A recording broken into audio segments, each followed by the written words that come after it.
Let's really, maybe I should start doing that. Hello, guys. Stand by for a quick intro.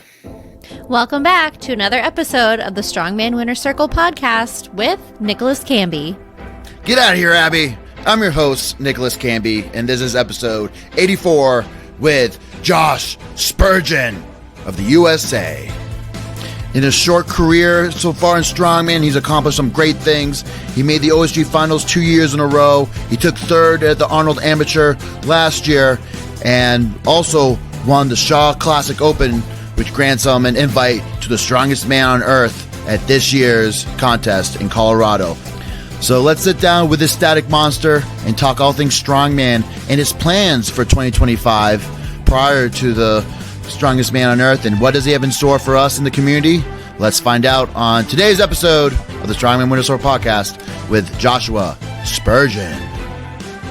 Today's episode is sponsored by TsunamiBarSports.com, and Canby shirts are still available at oddobjects.co. And if you're enjoying all the episodes, consider supporting the show and becoming a member and getting access to exclusive videos brought to you by Canby Dude. And without further ado, here is Mr. Josh Spurgeon of the USA. All right.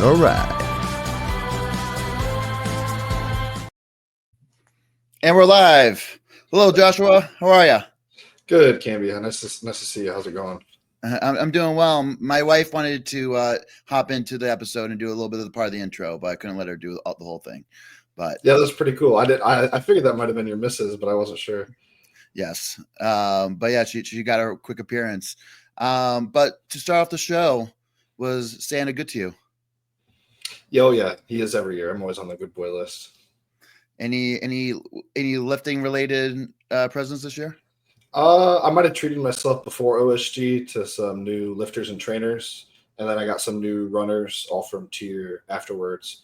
And my fiance actually got me a really nice, I think it's a dog sled from Rogue, so you can kind of do a couple different things with it.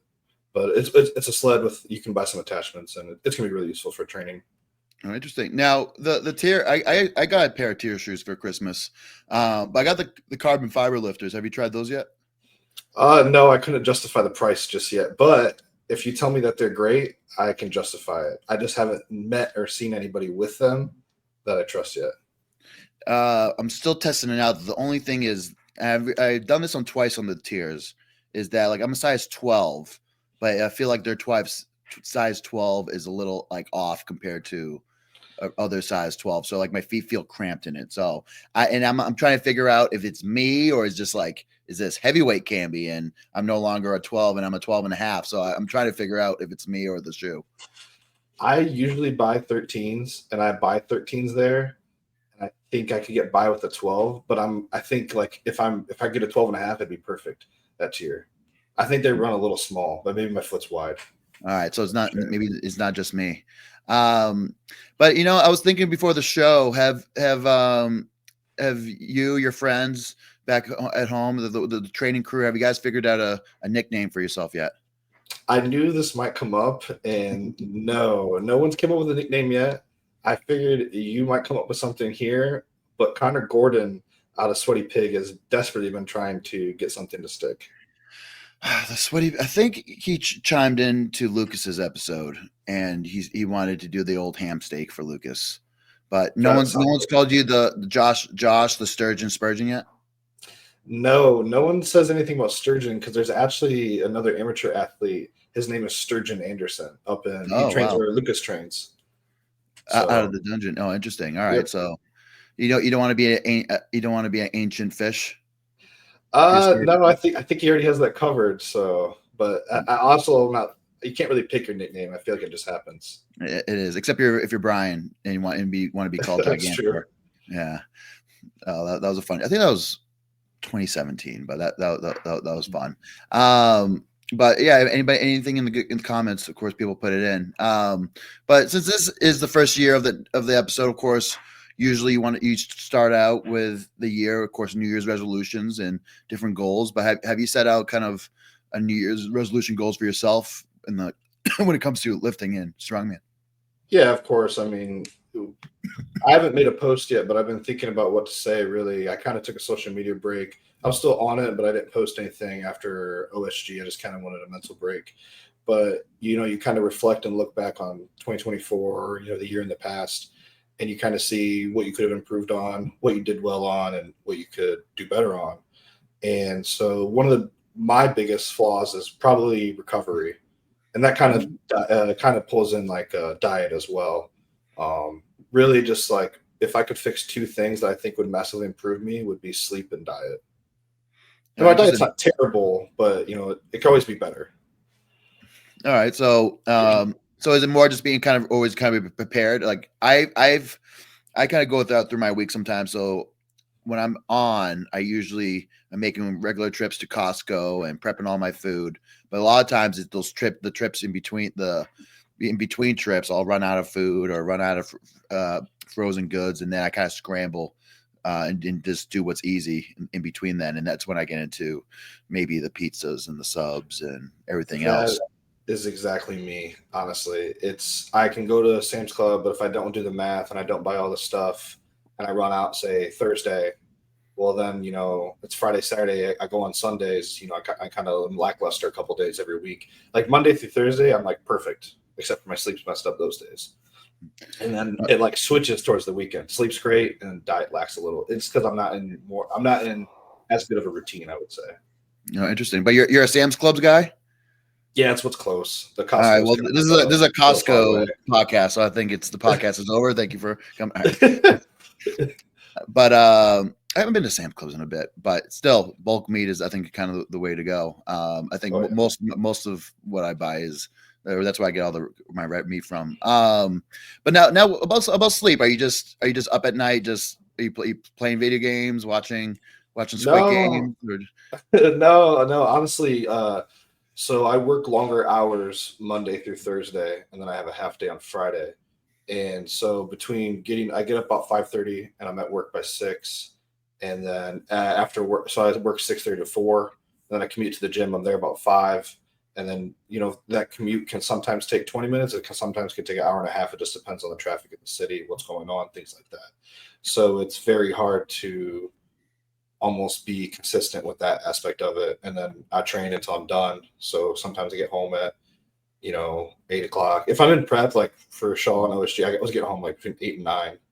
And say I go to bed at 10:30, I'm still only sleeping maybe 7 hours at most.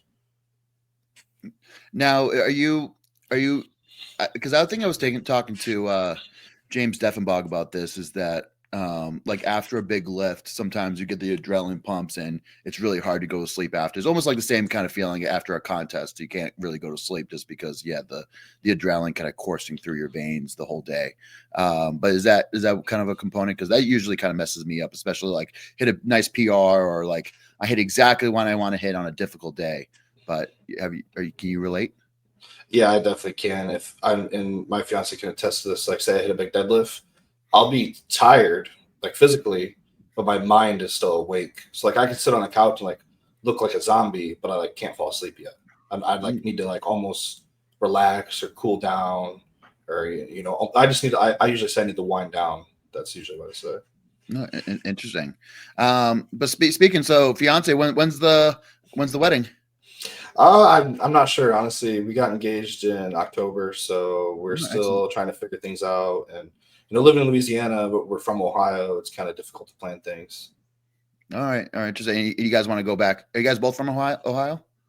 Yeah, she's from Dayton, Ohio, and I'm from Napoleon, Ohio. Okay. All right. Well, I should have known because I pulled up your football profile. So you guys looking to go back to Ohio for the wedding? I think eventually, yeah. Yeah, eventually. Cool.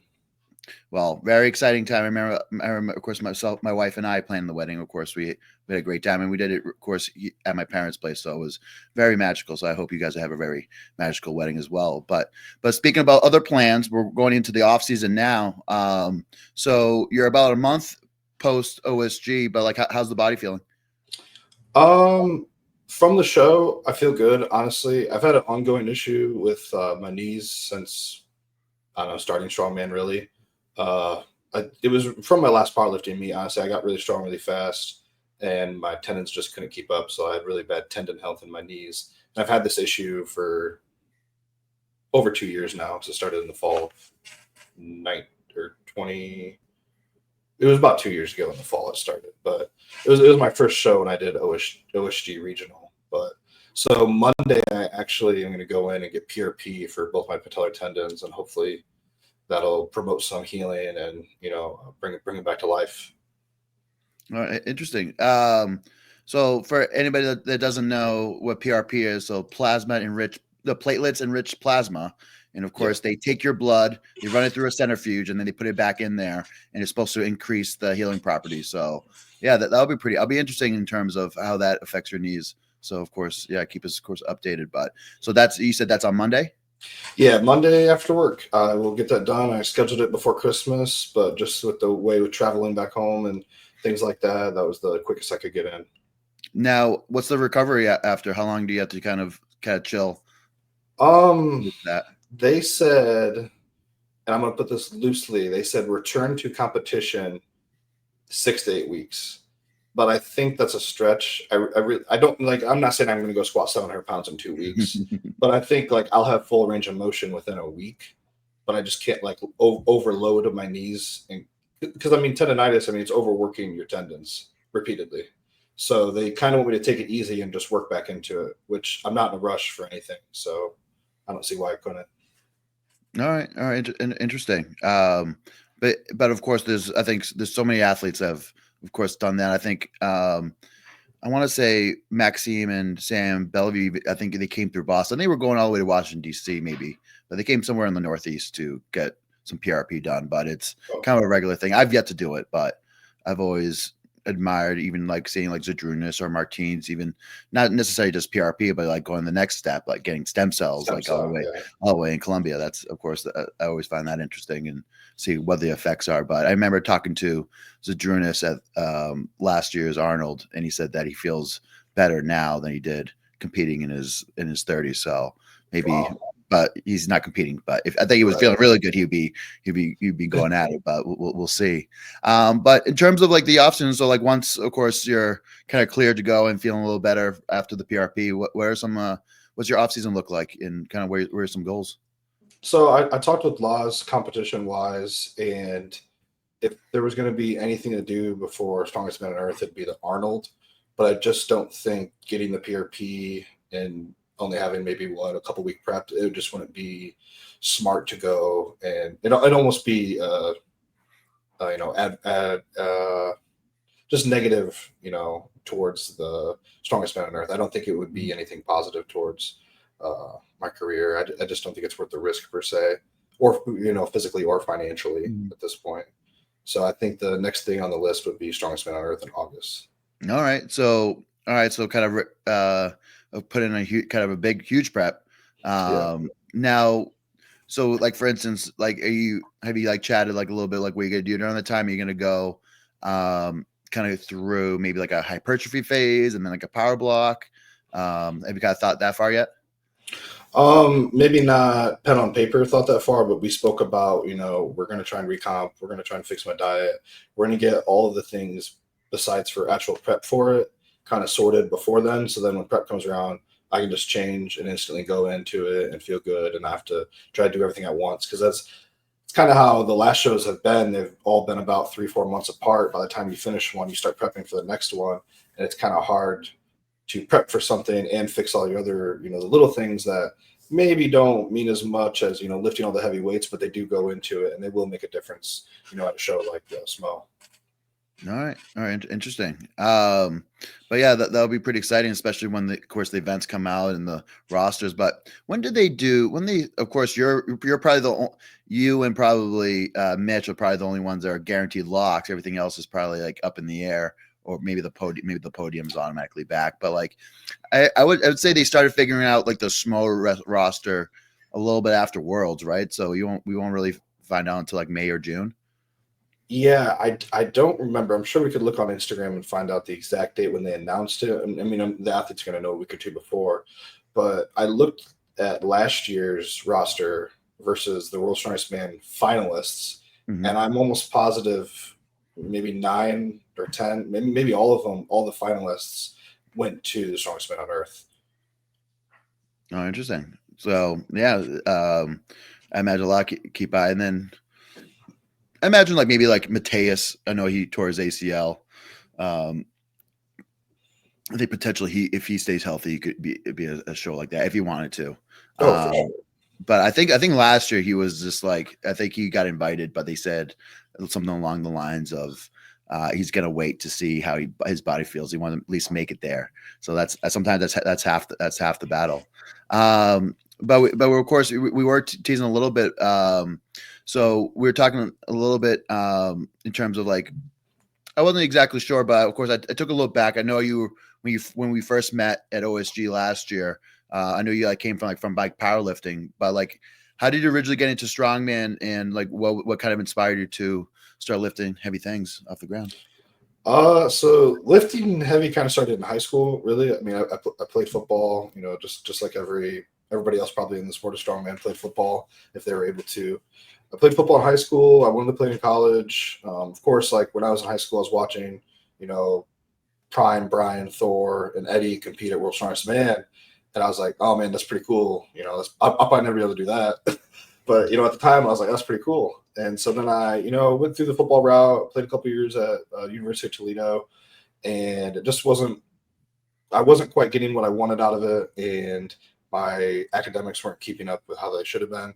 I kind of made a life decision. I was like, hey, I'm not going to the NFL. I need to figure out school. So I focused on school, and, you know, that took up a lot of time. So I was like, oh, you know, I'll never lift heavy again. I started lifting, and then at the rec center, I saw some powerlifters, and I was like, oh, you know, I'll try that. And of course, you know, I wore like no belt, no sleeves, no nothing for my first meet. And I was like, oh, this is kind of fun. And, you know, it doesn't take too much time. And so I trained powerlifting all through college, and I still watched strongman. I still enjoyed it, but I didn't really know how to get into it. There wasn't like necessarily like strongman gym near me. There was a couple athletes, but they were kind of, you know, there was an age difference, so it was a little intimidating at the time to speak with them or anything. And then, you know, one day I was like, oh man, you know, I'm pretty good at powerlifting. I got pretty strong, and it's like, I think I can do this. And this was around the first time. My last powerlifting meet was in June, and a month before this, Brian hosted the online amateur for his show. And I was like, oh, well, this would be cool to do. I think, you know, it was like, I think a max log, max farmers, and maybe a max deadlift, you know, of some sort. I was like, you know, I think I can do this. I picked up some farmers. So like, oh, that's not too bad. You know, I can deadlift. My press will probably suffer, but maybe I can get in. And I was like, no, I just need to focus and, you know, finish my powerlifting, you know, career. And so I did my last meet. You know, I watched the Shaw Amateur, and I didn't really know anything about strongman. I kind of was just figuring it all on my own. So I was like, went into Google and was like, how do you get to World's Strongest Man? And then you started backtracing. It's like, oh, go to Giants Live. I was like, okay, well, how do you get to Giants Live? Oh, go to official Strongman games. How do you get there? So eventually I wound up, and my first show was Dungeon hosted it. It was, I think 22 or 23. It was their regional in August, and I got second at it. And so then I qualified for OSG, and it was the year of the hurricane and everything. So they canceled all my travel plans, and then Lynn invited me back. So I was like, oh, that was pretty cool. So that's how I got there the following year. But then after that, I mean, I would have got embarrassed. I should not have even like thought about going to OSG. I would have finished like 40th or something, you know, bottom 10. And so I did my goal without really going. I really wanted to like just get reinvited to not have to do another meet and save money. So the spring came up, and I was like, okay, well, how do you get to the Arnold? And so I ended up calling Josh from 580 Barbell, and he told me, oh, you know, this is how you do it. You got to come to my show. I was like, okay, well, how do I get to your show? You got to do this. So I checked all the boxes, and Strongman Corporation made it to the Arnold, and, you know, that kind of brings me up to this year. All right, excellent. Couple brings. Was University of Toledo, was that D1? Yes. Yeah, I was just a walk-on though, so nothing special. All right. So of course I saw defensive tackle and all. Are you ever gonna bring back the long hair? I don't think I can anymore. No. I might be going the other way. I might be bald soon. Well, all right, so the opposite way. Well, maybe there's PRP for your hair, or maybe some treatments. Or something in Turkey, I think I can do. Yes, yeah, absolutely. So did you ever play against any like D1 athletes, or not D1 athletes, but NFL prospects or NFL guys? Yeah, I mean, yeah. I even before college, I went to an all-star game, and I played with like Luke Farrell. I went to Ohio State, Gavin Cupp, and I mean, they were basically everyone in that show was going to a D1 school somewhere, and most of them were on full rides. But then when I got to college, I played with Kareem Hunt. He was the running back when I was a freshman. Oh, really? Yeah, of course. Logan Woodside. He went with tight ends. Marquise was going to go. He tore his Achilles at Pro Day. And then there's a couple. There's a receiver. He got drafted to the Steelers. And even a couple of people from maybe 2 years ago that got drafted. Samuel Womack and Tyson Anderson's at the Bengals. So there's a handful, mostly skill athletes though, not too many linemen. I saw of course I was taking a look at your powerlifting totals and all, but did you ever try a competition? Not competition. How do I want to say this? Like, did you ever do an NFL combine, or did you ever attempt the 225 bench challenge for AMRAP? So the 225, I never did it. I might have did it in college, but I don't remember my number. And I really don't remember my number, but I did it at a show. I did it at the OSG regional. Lucas had one of the events was bench 225 for reps. And I think I want to say I would have got upper 20s, maybe give it somewhere around 30, I want to say. I think I was just below 30. I think Adam Rockwell won with like 42 or something. It was crazy. Wow. All right. Because I was telling you a little bit about I was working out with Ethan Erickson today, who of course out in the East Coast visiting his girlfriend, and we got a session at Titan. But he said he hit 65 practice working on that bench total. Crazy. Yeah, so I feel like that's upper epsilon. So of course, record. What a little bit. So if he can hit it, let's just say he gets the opportunity to go to the NFL Combine, I think is pretty big. But I think he was mentioning that some of the not scouts, but some of the coaches or O-line coaches are saying that he's a little too small for their program or something. Height is a big deal. He's like too short. Yeah, he's saying 6'1". He's like 6'1", probably, and then maybe like probably like 280. But yeah, he's thinking about putting on some size. But he was mentioning there's the Alabama center right now is like 5'11", 270, which is pretty wild. It's a unicorn. Yeah, that is very unicorn. But back to your powerlifting totals. So I was taking a look. So I've had a few powerlifters on. So I've had like Luke Richardson on. Of course, I've had John Hack on during the summer.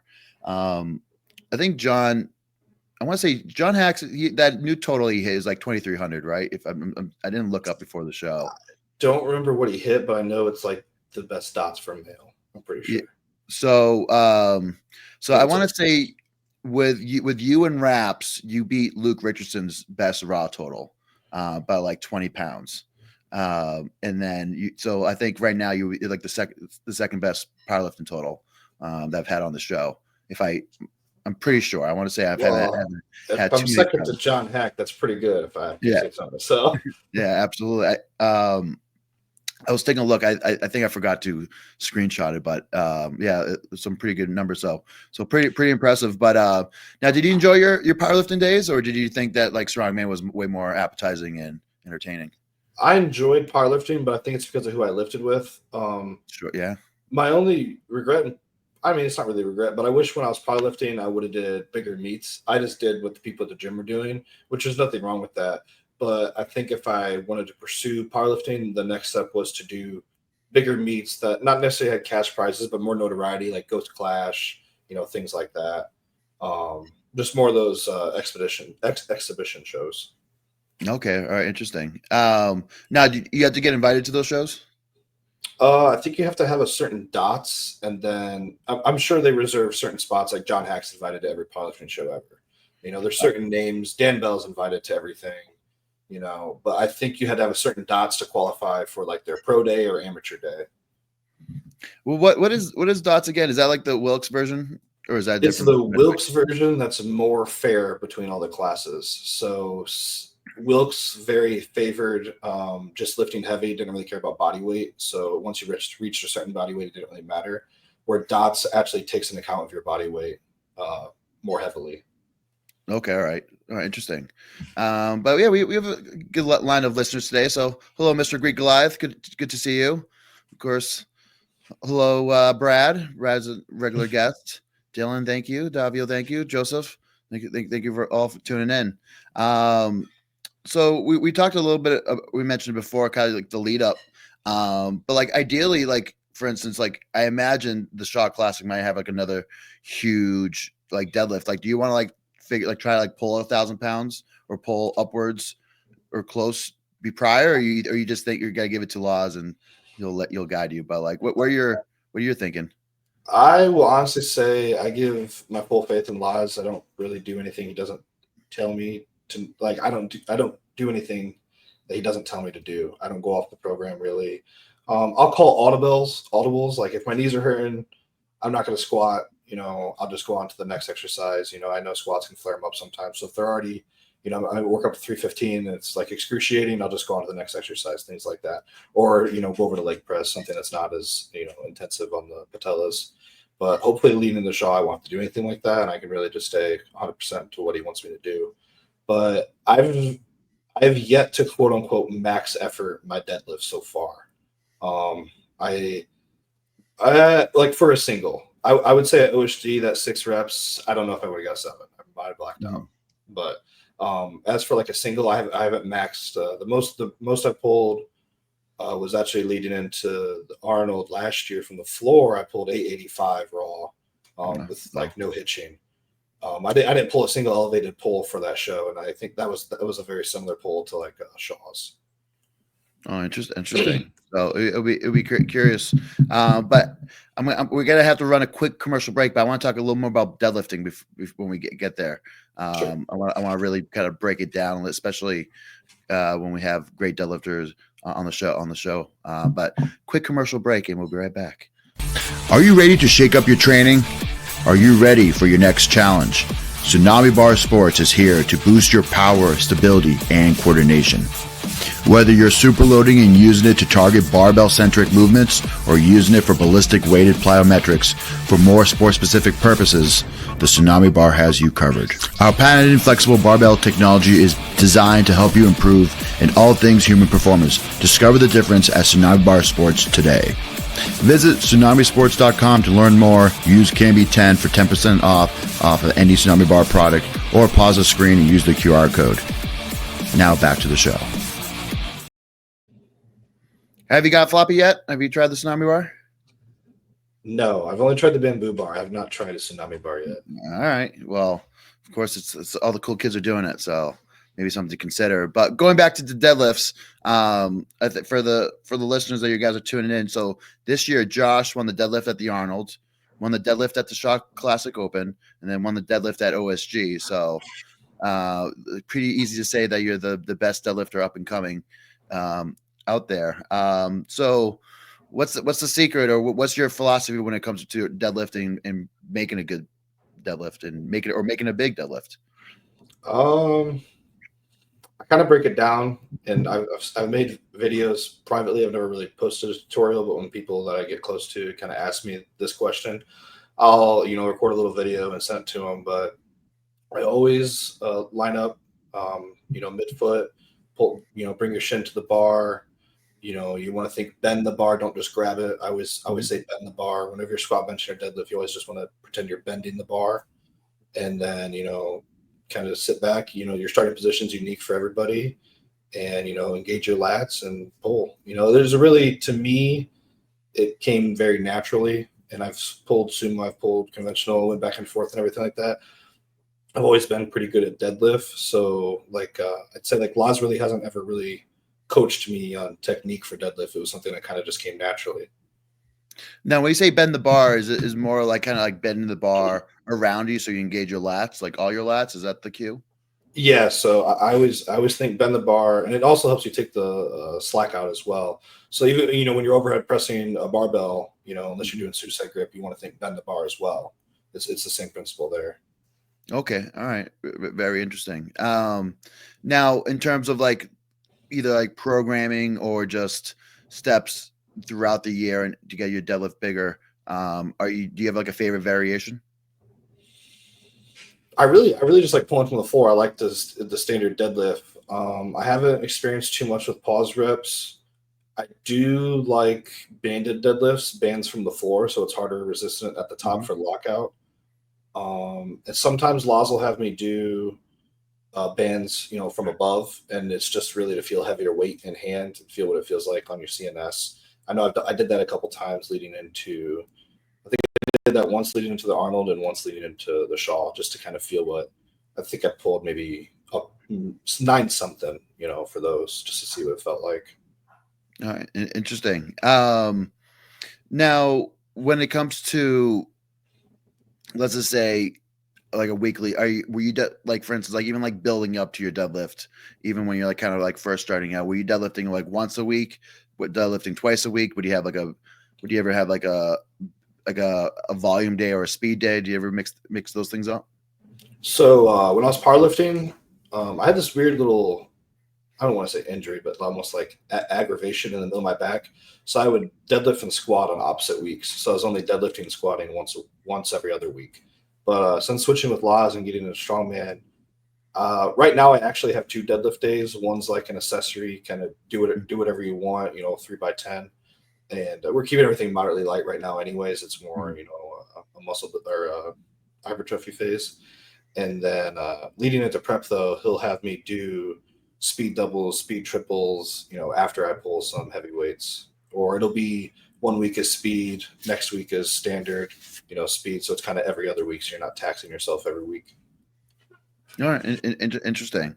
Now, what would be like a couple tidbits that you, like, for instance, a lot of amateurs and, of course, weight class athletes listen to the show. What would you tell them in terms of like improving the deadlifts? Like, what would you what you would recommend?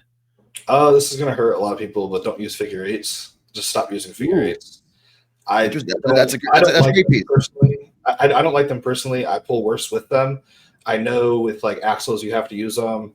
Maybe with, a Hummer tire deadlift, the weight's so heavy, you want to use them. But I've never been a fan of them. I don't really like them. I'll use them if I have to, but I pull better using regular straps. Why do you think that is? I think I can engage my lats better. I can get my hands tighter to the bar, so I can actually feel like I'm squeezing the bar versus just letting it be kind of held there on my fingertips. I've had other buddies mention that in the past. Like, it's hard to get the lat engagement, and I've been throwing on a lot of figure eights, and I was even going to do on my secondary deadlift day, I was even going to do like a band pulling the bar away so I can start working on engaging my lats. But maybe I could do that exercise, but just lose the figure eights. I think that's a good piece. Of course, they are going away in a lot of contests, like the Shaw Open probably won't have figure eights, just figure nines. So interesting. I think that's a pretty good tidbit. But we talked a little about, of course, working with Coach Laws or Uncle Laws. So are you Team Laws or Team Liz? I'm Team Laws. Liz doesn't like me enough for that yet. Yeah. All right. So you've been working with them for a little bit over a year. But like, what are some like takeaways that you learned from like the legend himself? I've been working with him about 2 years now. 2 years. So it's been quite a while. Honestly, I'll tell you the biggest thing about Laws that matters to a lot of people that may not think about it when they go to hire him is he actually genuinely cares about you. At the end of the day, you're a human being and he cares about you being a human being. Strongman's cool and all, but he cares about your life first. So he's never gonna, have you do something or put you in a situation that, you may second guess yourself. If you're not comfortable with it, he's not going to force you to do it. He'll find an alternative. Whether, and that can just be for exercising. If you don't feel comfortable squatting 1,000 pounds and no one's at the gym, he's not going to make you do it. So things like that. Interesting. So I imagine he's a problem solver per se. He's very adaptable, and I think that's one of the key things that people need to get better at in strongman. A lot of them are like, oh, I have to use this bar, I have to use this. Like, it's nice if you can get as close as you can to the competition. It's perfect. That's the best case scenario. You're the most prepared you can ever be. But in a lot of real life situations, that's not impossible for a lot of athletes. You kind of just make do with what you do. And like I lift stones outside, and that probably has hindered my stone progress a little bit just because of the weather. Oh, interesting. Is that so? I was one of the videos that was in the intro is it's you kind of deadlifting a bunch of bars with the stones at the end. Is that where you train regularly? Yeah, it's called the West Bank Athletic Club. It's located in I think it's off Belle Chase Highway. It's in Gretna, Louisiana, so it's right below the Mississippi. And yeah, it's a great place. I mean, they have literally if you want to train and you're in Louisiana or especially near New Orleans, that's the gym to go to. They have just about anything that you could possibly want.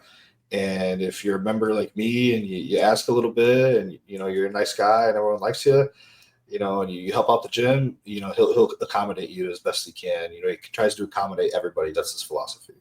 Sure. But those bars, those pretty. So was the owner like a huge Strongman fan, like, or just wanted to make cool stuff? Was that like for a contest one time and then just kind of stored it in the back, or what's there is some sentimental attachment to those barbells.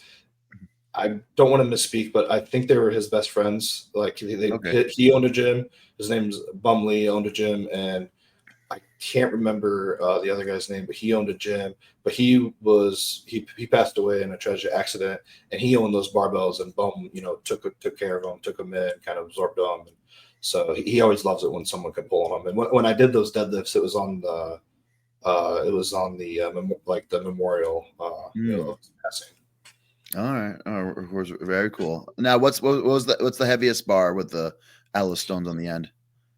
I think it's like 970-ish. I think I only pulled 880. I want to say because the 970 had some stuff on top of it. Oh, interesting. Has anybody pulled the 970 before?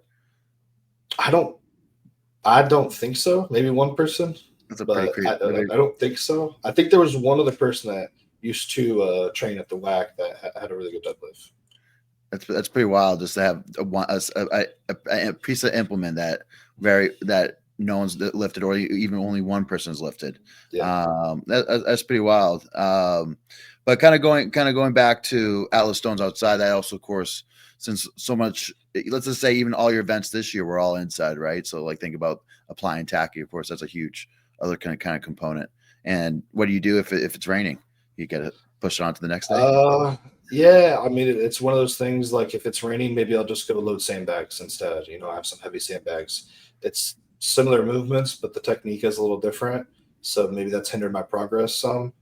I know I'm fully capable to load a heavy stone. I mean, I've only trained stones a couple times leading into Shaw, and I think the most I loaded was like a 375. And so I did 350, 375, 425, and I picked the 450, and I just didn't have enough juice to load it at Shaw. All right, interesting. Now, do you enjoy stoning? Like outside of deadlifting, what's like one of your favorite events? I'd say anything grip related. I'm a big fan of farmers, but grip related events, I actually really like. True grip related events, I actually really like. All right, interesting. Did you ever try the Denny handles or the nickel stone replicas? Yeah, I bought some from. We did it at OSG. Yeah, we did it. Yeah, we did it at OSG, and then we had it at the Arnold as well too. Oh, that's right. Cool. So a grip master. That's pretty interesting. But let's move it over to Joseph for a second. Out of the SMO events from previous years, what events would you like to see come back to this year, and what would you like as well? The heavy stones, chest press, car leg press. I would like to see the chest press come back. I really would. I used to bench a lot, and I think I would enjoy it. And I don't bench as frequently right now, but if that came back, I feel like it'd give me something to down memory lane a little bit, benching wise. Things I'll do well. I hope it's I hope it's the same deadlift as last year. A standard deadlift, 3 attempts. You kind of got to call your weight. I would really enjoy that, and then I'd really enjoy the chest press. As for car leg press, if my knees don't hurt anymore, I would love it. I used to have really strong legs, so I bet they're pretty strong. Yeah, you had a 900-pound squat in reps. Is that your best squat in the meet? And then 904. And then benching wise, was it 585 I saw in competition? No, I think it was like 540-ish, somewhere around there. All right. I want to say. All right, only one plate off, so not too shabby, but 540 is still pretty strong bench. It should be interesting because that Brian likes to make big contraptions for the show. It's almost like almost try to compete with the Rogue when they make like huge items like the Wheel of Pain and even like the what they did for the Rogue, like the Rogue coaster. So it would be interesting if he kind of pulls anything out. Like what's your take on the squad event from last year? Do you think it was a good iteration to kind of mix it up, or you think it was a tough one because like half the field kind of failed? I think it was cool. I think it was cool, but I think maybe they missed the weight by like 50 pounds. I'm not really sure. I think the whole quote unquote problem with that was the crowd expecting something when it was a different lift. They looked at it and saw like Smith machine squat, when in reality, it was squat it or lift it. I shouldn't even say squat, lift it from point A to point B. And when you get the light or the down signal, keep going. And it's one rep at a time. It's no different than like a Viking press. You lock it out, you put it back down, you lock it out, you put it back down. So I think, Hooper got some backlash just because of the way it looked. And some other people maybe were squatting a little bit too perfect for it. There was a squat event at the Amateur Arnold this year, and it was weird. It was a kabuki trap bar set up on like a Viking press. And I tried to squat it like normal, and I'm a pretty good squatter, and I got maybe, I don't know, fifth or something on it, when I probably should have got first or second on it. But I was trying to do it like a normal squat, and it felt like a hack squat, and it really agitated my knees. But if I would have just put my feet a little bit farther back, I want to say, I could have just did like hyperextensions, and it would have been more back, and I could have got more reps. So it's not cheating or anything per se. It's just manipulating the event in your favor. Because it was on a lever, right? Because I've done something similar where I've squatted on like kind of a lever press, so it's almost a different item, but yeah, it can be really tough. Like for instance, and this is a good maybe segue to what grinds your gears.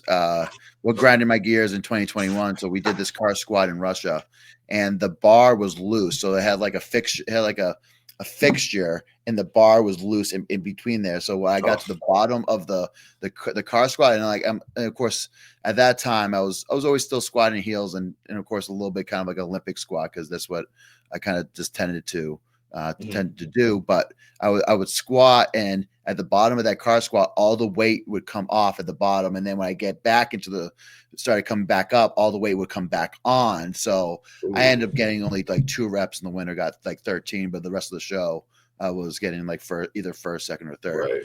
Right. So that killed my point total. But that really grinded my gears at the time, because they had like a really loose car squat setup. But for all the listeners and for yourself, what grinds your gears? You're a pretty humble, nice guy, but like, is there anything that kind of just agitates you at the gym or what kind of Instagram these days? My number one pet peeve used to be that everyone was a coach nowadays, but I think nowadays it's even simpler. It's just the more of like pick up after yourself. Like there's no reason to leave your trash on the floor, leave your weights out. And I don't know about you with your shows you've done, but I mean, you could tell. I think it was Arnold. I mean, it's kind of a mess everywhere, you can't really say. But Shaw really bothered me that like we're not really there for anybody other than ourselves. Like there's no reason Brian is putting that show on other than that he loves the sport and wants to give somebody an opportunity and give back. The real reason that whole show goes on is for the pro athletes. And there was just, chairs everywhere, trash everywhere. We ran over and no one picking up after themselves. So that kind of really grinded my gears when I got done, and I was almost one of the last ones to leave every day because I, ice bath, I had family in town and stuff. And, there's just trash and chairs and it's just a mess. And then the pro athletes that are actually, there to put on a show and, be there for the public and everything have to deal with it. Oh, interesting. I didn't know that. Yeah, I would say that's a good point. You do want to kind of clean up, or at least put things, get tied up away. Yeah. So yeah, for amateurs that are going next year. Yeah, that's pretty interesting. I had another good one for you. I had a great one. I was almost going to pull it up and do like a whole piece, but I couldn't. No. I thought about it the whole day, and I couldn't think of it. So that's going to grind. I think that's my new kind of. That's going to grind my own gears. but I'll message you once I think of it. Okay. So of course we're kind of wrapping up. So if you guys have any additional questions for Josh, put them in the comments now. But like, what are you looking to get out of Strongman? Like, for instance, like when everything's said and done, what are you looking to accomplish in the world of Strongman? It would be cool, and it's definitely a goal to compete at the 4 major shows. Arnold Worlds, Strongest Man on Earth obviously is coming up, and then the Rogue Invitational. I think will be capable or more than capable of competing at all of them and being competitive. So when it's all said and done, I want to be at least hit the 4 big shows. But truthfully, honestly, like I don't really care about social media. I don't really care about all the sponsorships and stuff. Like I still have a career. This is really just a hobby. I truly just want to see how big, how strong, how athletic I can be, myself. Like I truly want to look back and say, I gave it my all. All right, excellent. Now, as the 4 major shows, of course, you got to check off, of course, Strongest Man on Earth. But what's the next one we really want to do out of those 3? I think next would be the Arnold, and I think I have a bias towards that just because Strongest Man on Earth and the Arnold are more statically heavy. So I think I'll just enjoy those more. But obviously, Worlds and Rogue are still really competitive. Absolutely, but they're all, of course, all pretty have their own different style and all. Right. But speak of the Arnold, did you go to the Arnold a lot since you grew up in Ohio? Did you ever go there as a kid, or was it a thing when you were a kid? It was definitely a thing. My parents never took me. I remember my brother going. He's about 5.5 years older than me. I remember being in high school, and he went down there, and he always came home with a bunch of free shakers and pre-workout, and anything he could possibly get from a booth and put it into a little backpack. But then in college, I went a couple times with my fiance, and then I obviously competed there last year. So I think I've been there 2 or 3 times now.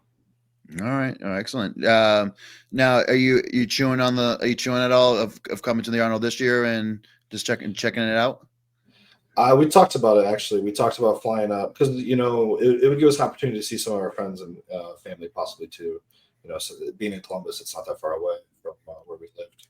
All right, cool. Well, I'll be headed over there, so hopefully we'll see you there, and we can catch up even more.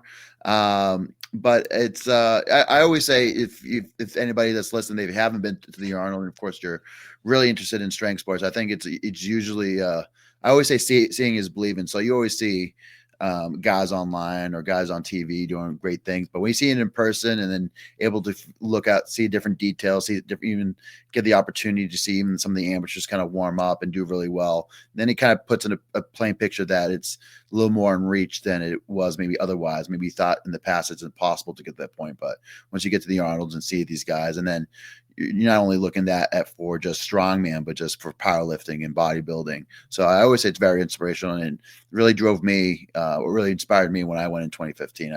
That's when I realized like I wanted to do the sport. So I think this year will be my 7th Arnold.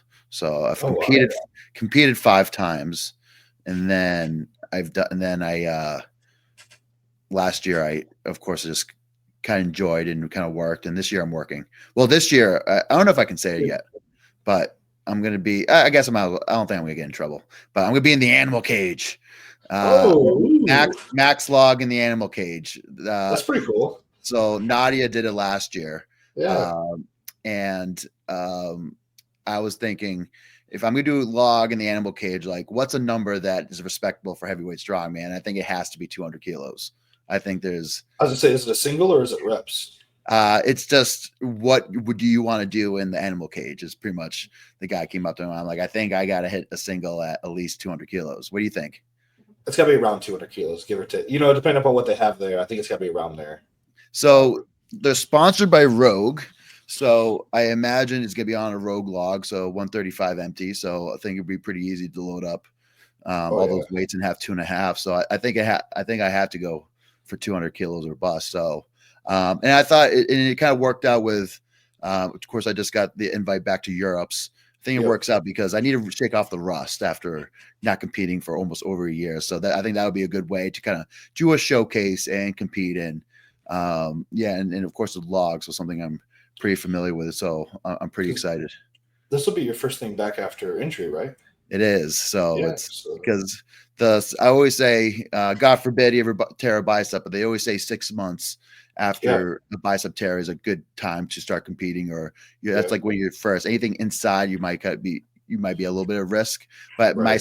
my 6 months after my surgery was pretty much like late late November. So it was Yeah.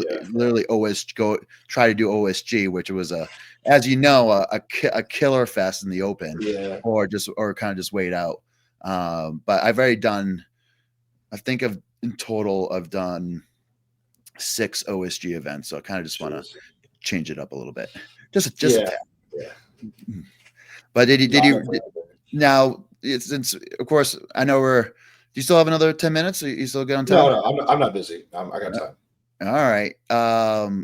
So I was thinking in terms of OSG this year compared to last year. Do you think the talent? Do you think the talent pool was jumped up from year to year?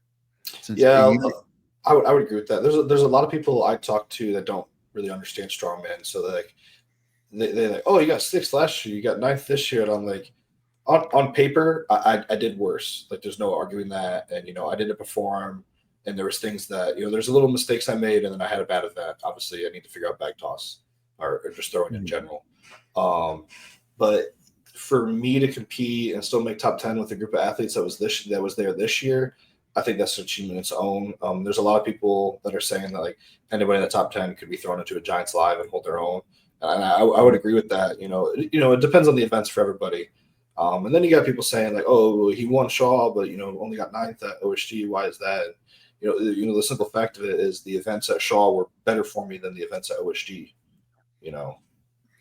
so OSG, at least the first 3 events, even the 4th event, all kind of featured like a very kind of typical strongman. So log, then you had a log deadlift, and then even a yoke is very common, and then you had a medley, which is pretty much kind of like almost like textbooks, and normally what you would have in a strongman contest.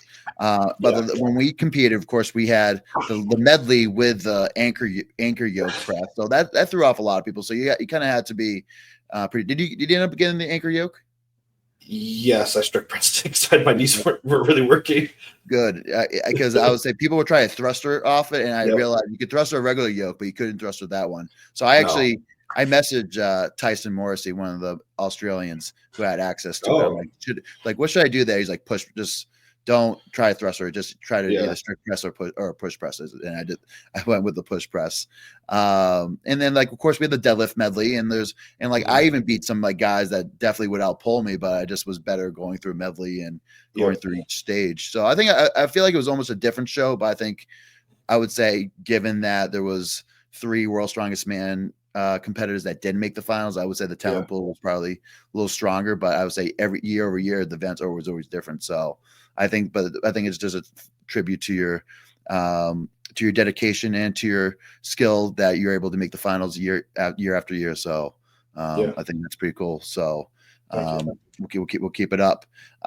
So for anybody that doesn't know, so when we have the record, so right now we're live, but when I post the recorded version, Josh's Instagram will be in the description. So give Josh a follow and follow his journey. My next 2 guests I have Nicholas Hine, who took second at OSG. He's next week, and then 2 weeks from now, I have the big thicket Trey Mitchell coming back on the show. So I'm pretty excited for that one. But let's see. Matt Hatter popped in. The next Tom Stolman, only good at one comp. Oh, he really loves World's Strongest Man, but he knows that. And Josh, you can comment that. I think he knows that he needs, for his legacy, he needs to perform or at least win the other majors. But and I'm sure he's hungry to win the other majors too. Like, I mean, everyone wants to win Arnold. Everyone wants to win every show, but just showing up and competing there isn't enough. Absolutely. And but Worlds is everybody. Like, for instance, if you're if you're trying to explain strongman to someone, you say that guy is Rogue Invitational winner, but this guy is World's Strongest Man. what are you going to think? You're going to think of the title. So Yeah, I think 100%. sometimes people put their best peek into at World's Strongest Man, Sure. or whatever show they feel is their favorite or they're going forward. So thank you for all the members. Thank you guys for always tuning in and everything. Hey, another piece from Matt Hatter. Josh is a great strong man. Looking forward to what he does. Me too, Mr. Matt Hatter 94. And speaking of which, any plans in the future to ever put out a YouTube or start a YouTube account? If I made this my full-time career and job, definitely. If I had someone that trained with me that kind of could do all the editing and stuff, for sure, like I could do that now. But just right now, time-wise, I don't want to take away from things that help me physically for maybe more notoriety. Because at the end of the day, I mean, say I have 100,000 followers, I still have to show up and be able to compete at the show. So I'm still focusing. I'm still really early in my career. I'm still focusing on getting there. And then once I get there, I might shift a little bit of focus to on all the other things that go into it. Absolutely, but yeah, I think I just started watching the Texas Boys. I'm glad that Austin and of course Nick Guardione are putting out some stuff, so I'll be happy to watch that. Canby shirts are available. I'm sorry I didn't have any 4Xs for you, but me and Tommy I really needed one. Yeah, me and Tommy are working on it, so it'll happen. So to wrap up the show, what's one last piece of advice you want to leave the listeners? I think at the end of the day, and this isn't related to Strongman, this is just life, that you just need to be genuine and you'll be appreciated. I think there's too many people out there trying to fit in certain categories, and you just need to be yourself. I like it. So don't force it. Yeah. I mean, you'll end up wherever you're supposed to be. There's no reason to try and change. Love it. Well, thank you for coming on the show and all the listeners. Till next time, stay strong. Thank you, Canby.